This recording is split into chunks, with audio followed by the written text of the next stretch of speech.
Hello sa mga idol, welcome ulit sa panibagong video. So mag-unbox tayo ng dambuhalang power bank mula sa Anker, ang Anker Solix. So tara, pag-usapan natin.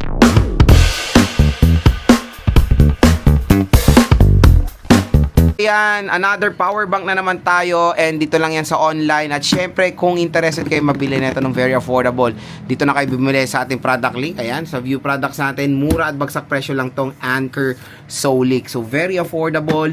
Napaka-solid na power station mula sa Anker at napakamura lang neto sa online. I think ang SRP neto is around 15,000 pesos. Pero sa online, pwede nyo makuha to ng 12,000 pesos, diba? Napakamura. At syempre, pag gusto nyo pang makuha to ng discount, dito na kayo bumili sa ating product link, View Products. Tap mo yung video, View Products.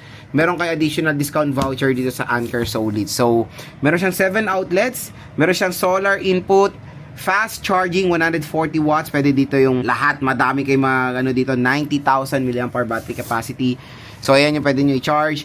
Phone, laptop, drone, camera, tablet, and mini fridge. At hindi ako naniniwalang binuhat ni kuya to gamit ang backpack niya. Dahil ang bigat to, tapos mag-hiking ka. So ayan siya. Explore natin to mamaya.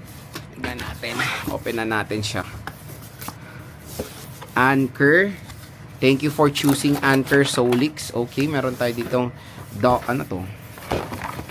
Let's see. Sana may bag. Kasi ang laki. Ano to? Wow! Wow, wow, wow. Ang laki ng box. Ito lang kasama. C2C. Meron tayo ditong instruction manual. Oops, meron tayong grabe naman ang ano nito. Warranty card nito. Ang laki. Ang lalaki ng warranty card. Ano pa to? Wala na. Ito na yung mismong power bank, mga idol. In fairness naka-carbon fiber pa to. Carbon loading. Oops, ang bigat nga. Yan lang yung content ng box. So, let's check yung Anker Solix. Grabe. Uy! Level up power bank para mga idol. Meron tayong car socket pa nga dito.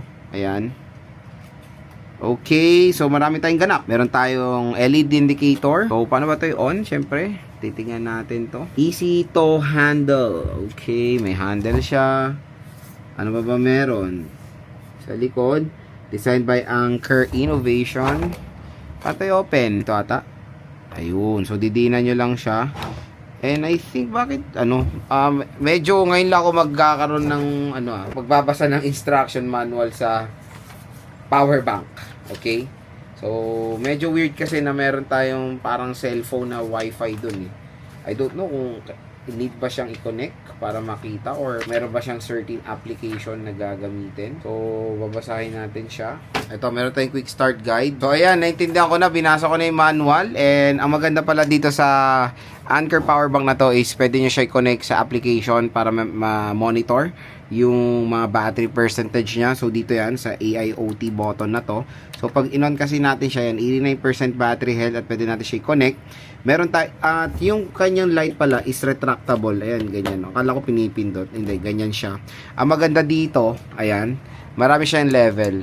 Oh, panigurado, linggo o baka buwan bago maubos yung battery na ito pag ginamit mo lang siya as a light lang, di ba? Napaka-solid. So ayan siya.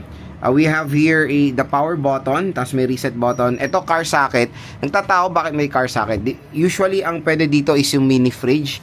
Basta yung merong power outlet na yung pang car socket ang available. Dito pwede nyo siyang gamitin at ito yung button for that. So, okay. Nakalagay kasi dito mini fridge. So, pwede siya for camping. Marami tayong mga iba't ibang buttons, ports dito like dalawang type A. This is 12 watts. Type C is 15 watts ito, out to. We have your out then na 100 watts. In out 140 watts and in out na 140 watts CCC. And we have here a solar input. So pag merong nakabili kayo ng solar panel, pwede nyo dito i-charge. At yung wire din nito, pwede nyo i-charge dito gamit ang inyong sasakyan. Ayan. Yun lang naman, very simple. And let's try to charge dito sa Anker power bank na to, ay cellphone. So meron ako ditong Samsung S25 Ultra. So sa S25 kasi nakaka-detect to ng fast charging eh. Sinasabi niya. Okay. Ayan, super fast charging 2.0 pa nga to. Oh. 'Di ba? Napakabilis niyan. Cha-charge na siya. At nadidetect dito mga ka-J-Vlog yung ano niya, yung wattage, ayan, 17 watts siya. Tapos yung oras, o di ba? Kung paano siya, oras siya full charge, I don't know. Ayan eh, oh. Solid, no? Ang laki. And napakaganda nito, lalo na sa amin sa Zambales, parati kasi nagba-brownout. Kaya bumili ako netong napaka-solid na power bank mula sa Anker. Again, kung interested kayo dito sa power bank na to, yung product link nito nasa description box. Makakakuha pa kayo ng additional discount voucher pag binili nyo to sa ating product.